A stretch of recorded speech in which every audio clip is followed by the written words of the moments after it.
বাজার পরিস্থিতি নিয়ে আরো জানাতে ময়মনসিংহ ও পাবনা থেকে যোগ দিচ্ছেন আমাদের সহকর্মীরা। শুরুতেই যাচ্ছি ময়মনসিংহে, সেখান থেকে যোগ দেবেন সহকর্মী আবু সালেহ মুসা। মুসা, ময়মনসিংহের আজকের বাজার পরিস্থিতি কেমন দেখছেন? গত কয়েকদিনের যে সংকট তৈরি হয়েছে সরবরাহ সংকটের, এর কারণে বাজারে কি ধরনের প্রভাব পড়ছে?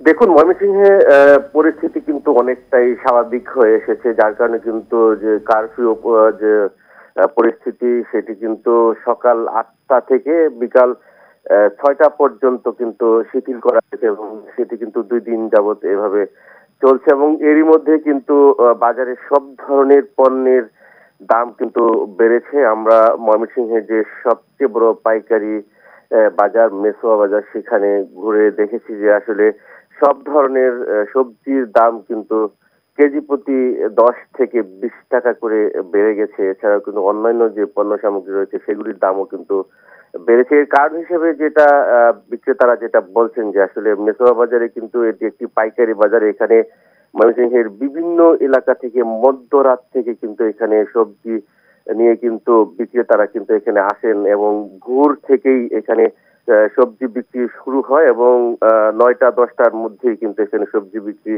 শেষ হয়ে যায় এবং এই সবজিগুলি কিন্তু ময়মনসিংহের অন্যান্য যে বাজারগুলি সেখানে কিন্তু সরবরাহ করা হয় এবং এই কারফিউ পরিস্থিতির কারণে কিন্তু তাদের যে পণ্য সরবরাহ সেটি কিন্তু বাধাগ্রস্ত হয়েছে, যার কারণে কিন্তু সবজি আসলে বাজারে সঠিক মতো পৌঁছতে না পারার কারণে কিন্তু এই দামটি বেড়েছে বলে বিক্রেতারা আমাদেরকে জানিয়েছেন। এছাড়াও মাংসের দাম বেড়েছে, ব্রয়লার মুরগি এবং ডিমের দাম সেগুলিও কিন্তু বেড়েছে এবং সব কিছুর জন্যই কিন্তু বিক্রেতারা যেটি বলছেন যে আসলে সরবরাহ ব্যবস্থা যদি স্বাভাবিক না হয় তাহলে কিন্তু এই পণ্যের যে দামটি সেই বর্ধিত দামটি কিন্তু থেকে যাবে এবং তারা বলছেন যে আসলে পরিস্থিতি শান্ত হয়ে আসছে এবং জনজীবন স্বাভাবিক হয়ে আসছে। পণ্য সরবরাহ বেড়ে গেলে কিন্তু তাদের এই যে বর্ধিত যে দামটি সেটি কিন্তু আসলে স্বাভাবিক হয়ে আসবে। এছাড়াও ময়মনসিংহের যে চরাঞ্চল রয়েছে সেই ময়মনসিংহের সবজি ভান্ডার, সেখান থেকেও সবজি আসা শুরু হয়েছে। এই কার্ফিউ শিথিল হওয়ার কারণে সবজির সরবরাহ আজকে কিছুটা বেড়েছে, যার কারণে কিছুটা বাড়ার কারণে কিন্তু বিক্রেতারা আশা করছেন যে অচিরেই কিন্তু স্বাভাবিক অবস্থায় ফিরবে। এই ছিল ময়মনসিংহের বাজার পরিস্থিতি নিয়ে সর্বশেষ। মুসা, আপনি আমাদের সঙ্গে থাকুন। এবার আমরা যাচ্ছি পাবনাতে, সেখান থেকে যোগ দিচ্ছেন সহকর্মী খায়রুল ইসলাম।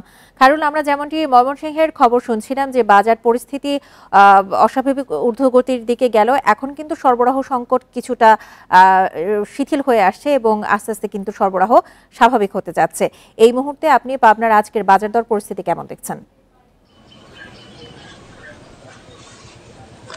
আসলে বাজার দর গত ২ দিন থেকে কিন্তু কিছুটা স্বস্তি কিন্তু ফিরেছে পাবনার এই কাঁচা বাজারগুলোতে। আপনি জানেন যে প্রত্যেক নিত্য পণ্য সামগ্রী যেগুলো রয়েছে মানুষের কিন্তু নাগালের বাইরে কিন্তু চলে গিয়েছিল, কিন্তু গত ২ দিন আগ থেকে কিন্তু কাঁচা বাজারে আমরা ঘুরে দেখতে পেয়েছি যে প্রতি কেজিতে সব রকম পণ্যের দাম কিন্তু ১০ থেকে ১৫ টাকা কিন্তু দাম কমেছে।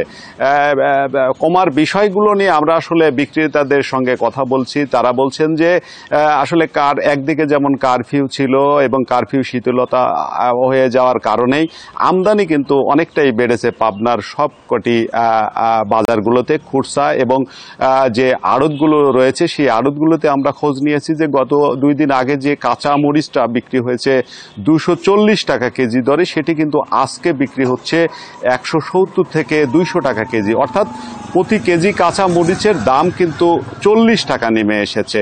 এই দাম কমার কারণ একটি হলো যে